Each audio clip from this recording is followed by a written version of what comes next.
नमस्कार। हिंदी साहित्य बीए प्रथम वर्ष के विद्यार्थियों का श्री श्याम ग्रुप के यूट्यूब चैनल में स्वागत करता हूं। आज हम हिंदी साहित्य के प्रथम वर्ष की जो प्रथम इकाई है उस इकाई के अंदर हिंदी भाषा का उद्भव व विकास के बारे में पढ़ेंगे। हिंदी भाषा का उद्भव व विकास के बारे में पढ़ेंगे। लेकिन सर्वप्रथम हमें हिंदी भाषा क्या है इसके बारे में हमें जानना पड़ेगा। भाषा शब्द संस्कृत भाषा के भाष धातु से बना है। इससे बना है भाष धातु से बना है। इसका से वाणी को व्यक्त करना, क्या करना, हमारी जो वाणी है उस वाणी को व्यक्त करना। मैं आप लोगों को अभी पढ़ा रहा हूं, मेरी जो भाषा है वो भाषा आप लोगों के समझ में आनी चाहिए। अर्थात मैं अपनी जो वाणी है उस वाणी को आपके सामने प्रस्तुत कर रहा हूं और वो आप लोगों को सामने आनी चाहिए, आप लोगों को समझ में आनी चाहिए। मेरे जो विचार है उन विचारों को आपके लिए प्रकट कर रहा हूं, उसकी अनुभूति आप लोगों को होनी चाहिए और आप लोगों को ये बातें समझ में आनी चाहिए। इसके लिए क्या है, हमारी जो भाषा है वो भाषा मानी जा रही है। मैं आपको हिंदी साहित्य पढ़ा रहा हूं और मैं आपको अंग्रेजी में पढ़ाऊं, आप लोगों के समझ में आए या नहीं आए, लेकिन जो मेरे जो शब्द है, मेरी जो वाणी है वो वाणी मैं आपके सामने व्यक्त कर रहा हूं, लेकिन आपके समझ में नहीं आए तो वो क्या नहीं कहलाएगी, भाषा नहीं कहलाएगी। भाषा की जो परिभाषा है उस परिभाषा को वैज्ञानिक रूप से कोई वैज्ञानिक अर्थात जो साहित्यकार है या जो वैज्ञानिक है उन्होंने अपने अलग अलग रूपों में प्रकट करने की कोशिश की है। क्या की है, भी अलग अलग रूपों में प्रकट करने की कोशिश की है, उसे परिभाषिक रूप दिया है।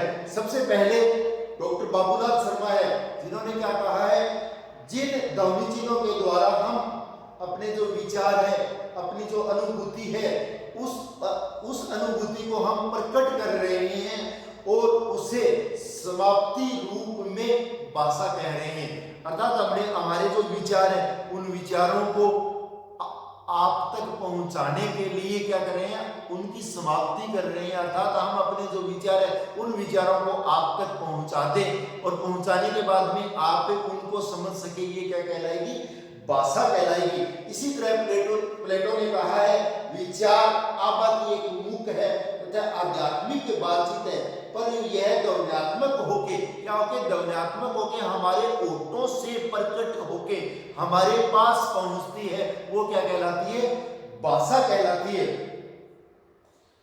इस प्रकार भाषा वक्ता के विचारों को सामने वाले तक पहुंचाती है। अर्थात जो वैज्ञानिकों ने इनकी परिभाषा दी है उस परिभाषा के अंदर जो वक्ता है, वक्ता क्या करता है, वक्ता सामने वाले तक वो बातें हमारी पहुंच जाती है। भाषा क्या कहलाएगी, ये बोल रहे हैं और बोलने के बाद में जो बातें हैं वो वक्ता तक पहुंच जाए, अर्थात वो क्या कहलाएगी, भाषा कहलाएगी। दूसरी भाषा विभिन्न निश्चित रूपों में मनुष्य से उच्चारित हो रही है। मनुष्य उनको क्या कर रहा है, उच्चारित कर रहा है। उच्चारित करने वाले के बाद में सामने वाले को प्रकट कर रहा है और वो एक ध्वनि के रूप में समाप्त हो रही है। ये भाषा वक्ता तक पहुंच जाए। दूसरी वो क्या कर रहा है, उच्चारित कर रहा है, क्या कर रहा है, बोल रहा है और बोलने के बाद में वो सामने वाले तक पहुंच जाए और वहां पे समाप्त हो जाए, वो क्या कहलाएगी, भाषा कहलाएगी। तीसरी भाषा एक व्यवस्था होती है जिसके नियम होते हैं और उसी नियमों के अनुसार सामने वाले को बोलने का परिचय होता है। अर्थात भाषा बोलने का भी कोई तरीका होता है और कुछ नियम होते हैं और उन नियमों के आधार पे वो वाक्य या जो शब्द है वो सामने वाले व्यक्ति तक पहुंचते हैं। अर्थात मैं आपको कोई बात कहना चाहता हूं और वो बात वर्तमान काल की है। वर्तमान काल के अंदर अगर कोई वाक्य का प्रयोग कर रहा हूं, उस वाक्य के अंदर मैं अगर वर्तमान काल की चर्चा करूंगा तो वर्तमान काल का पता चलेगा, भूतकाल की चर्चा करूंगा तो भूतकाल का पता चलेगा और भविष्य काल की चर्चा करूंगा तो क्या पता चलेगा, भविष्य काल की बातों का पता चलेगा। अर्थात मैं आपको कुछ कह रहा हूं और कोई वाक्य प्रयोग कर रहा हूं, मान लीजिए वर्तमान है तो वर्तमान में मैंने वाक्य का प्रयोग कर दिया, राम आ रहा है, तो यही वाक्य क्या हो गया, शब्द तो वही हो गए, लेकिन ये वाक्य क्या हो गया, वर्तमान का प्रतीक हो गया। और यही बात राम आया था भूतकाल का हो गया। और इसी वाक्य को मैं ये कह दूं कि राम आ रहा है या राम आएगा, तो वो क्या हो गया, भविष्य की जो बातें हैं उन बातों का प्रकट करके भाषा के अंदर 4 नंबर भाषा का प्रयोग समाप्त विशेष में होते हैं और उसी आधार पे बोली की समाप्ति होती है। अर्थात भाषा के अंदर कोई बातें हम बोल रहे हैं, उन बातों को हम समाप्ति तक ले जाएंगे, अर्थात सामने वाले को वो बातें हम बता देंगे तो वो भाषा क्या कहलाएगी, भाषा समाप्ति तक चली जाएगी। आप लोगों को ये पता चल गया कि भाषा क्या है, लेकिन भाषा की जो विशेषताएं हैं उन विशेषताओं के अंदर सबसे पहले हम यादृच्छिकता, 1 नंबर विशेषता क्या रहेगी भाषा की, यादृच्छिकता, अर्थात हमारी जो इच्छा क्या है, भाषा के अंदर 1 नंबर विशेषता यादृच्छिकता, मतलब हमारी जो इच्छा क्या है या हमने मानना क्या है।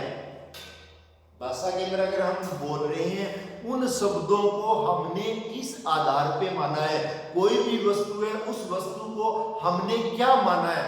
मान लीजिए हमने जो पानी है, पानी को हिंदी के अंदर जल मान लिया और अंग्रेजी के अंदर इसे वाटर मान लिया, तो भाषा क्या प्रकट कर रही है, इस बात को प्रकट कर रही है कि सामने वाले को वो बातें पता चल जाए और हमने उस वस्तु को क्या माना है और वो अलग अलग भाषाओं के रूप में, अलग अलग शब्दों के रूप में क्या मानी जाएगी, वो क्या कहलाएगी, यादृच्छिकता कहलाएगी। मतलब हमारी जो इच्छा है उन इच्छाओं के अनुसार हमने उस वस्तु को क्या माना है, उस वस्तु के आधार पे।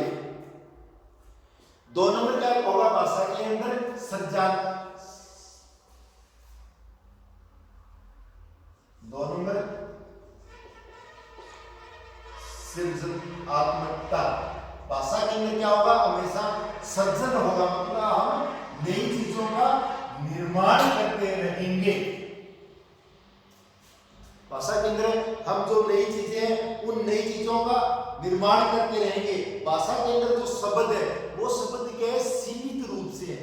भाषा के अंदर कोई भी जो शब्द है उन शब्दों को हमने सीमित रूप में कहा है, लेकिन वो अलग अलग हो जाएंगे। जिस तरह मैं, आप, तुम, ये जो शब्द है उन शब्दों को हम अलग अलग रूप में अलग अलग प्रकार के जो वाक्य हैं वो वाक्य बना सकते हैं और उनका अर्थ भी क्या रहेगा, अलग अलग रहेगा। अर्थात भाषा की विशेषता क्या है, यादृच्छिकता, मतलब हमारी जो इच्छा है उस इच्छा के अनुसार हमने किस प्रकार के शब्दों को माना है। और दूसरी क्या रहेगी, सृजनात्मकता, अर्थात हमने जो निर्माण की जो क्षमता है वो हमेशा रहती है। इस तरह मैं शब्द है उसके अंदर मैं से हम अलग अलग प्रकार के वाक्य का निर्माण कर सकते हैं। ये क्या कहलाएगी, भाषा की विशेषता कहलाएगी।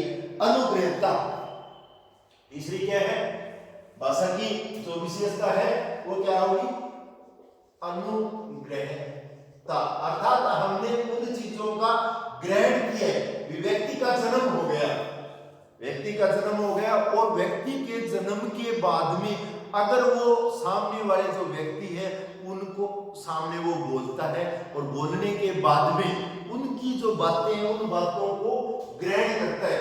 कोई भी बच्चा है, उस बच्चे को अगर आप जीवन में आपके पास वो बच्चा रह रहा है और जीवन में अगर आप उसके पास भाषा का जो भी प्रयोग करेंगे, सबसे पहले बच्चा सामान्य रूप से माँ शब्द का प्रयोग करता है और अगर हम उसको माँ कहेंगे तो माँ शब्द का प्रयोग करेगा और मम्मी कहेंगे तो वो मम्मी का प्रयोग करेगा। बच्चे को हम जो बताएंगे उसी आधार पे, और इसी बालक को आप सामान्य रूप से 6 महीने 12 महीने 5 महीने 2 महीने जब वो भाषा को समझना शुरू करेगा, उस समय हम उसको ऐसे वातावरण में छोड़ दें जहां उसके पास कोई बोलने वाला नहीं होगा, तो निश्चित रूप से वो बच्चा बोलते समय अर्थात जब वो वाणी का प्रयोग शुरू करेगा तो उसमें ज्यादा समय लेगा। बच्चे के साथ हम जितना बोल रहे हैं, बोलने के बाद में बच्चा उतना ही समय सीखने में लेता है। तो अगर बच्चे के सामने आप हिंदी भाषा का प्रयोग करेंगे वहां पे, तो वो बच्चा क्या सीखेगा, वहां पे हिंदी सीखेगा। अर्थात भाषा क्या होगी, अनुग्रहता होगी। हमने उसका अनुसरण किया है और उसी अनुसरण के आधार पे वो बच्चा आगे भाषा सीखेगा। तीसरा पॉइंट क्या हो गया, भाषा अनुग्रहता होगी। चौथा क्या है कि भाषा परिवर्तनशील भी है। भाषा के अंदर क्या रहेगा, हमेशा परिवर्तनशील भी रहेगी। भाषा के अंदर मनुष्य की जो भाषाएं हैं, उस भाषा के अंदर मनुष्य अपनी प्रकृति के रूप में, सामान्य रूप से अगर हम अब बोल रहे हैं, शुद्ध हिंदी भाषा का प्रयोग नहीं कर रहे, साथ में हम हमारी जो स्थानीय भाषाएं हैं, अंग्रेजी भाषाएं हैं, उन भाषाओं का हम प्रयोग करते रहते हैं। अर्थात भाषा क्या रहेगी, परिवर्तनशील रहेगी। लेकिन मनुष्य की जो भाषा है वो परिवर्तनशील रहेगी। कुत्ते बिल्ली या जो जानवरों की जो भाषाएं हैं वो किसी तरह का परिवर्तन नहीं होगा, उसे हम भाषा के रूप में नहीं ले रहे।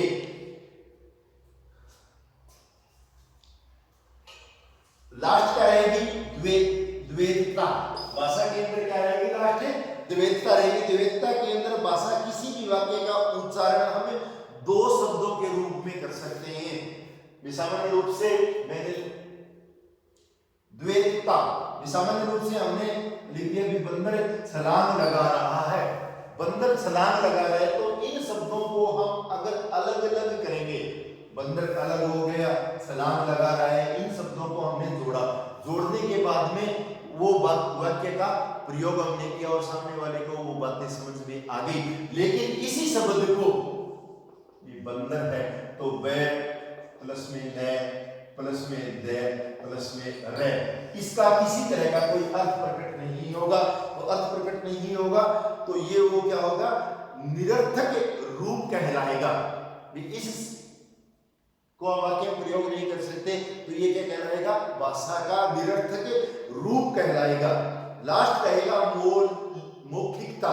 भाषा क्या है, बोलनी, मुख से वो बोली जाती है और कान से सामने वाले को प्रकट की जाती है और सामने वाला उस भाषा को सुन लेता है। सुनने के बाद में वो समझ लेता है, वो क्या कहलाएगी, भाषा कहलाती है। धन्यवाद।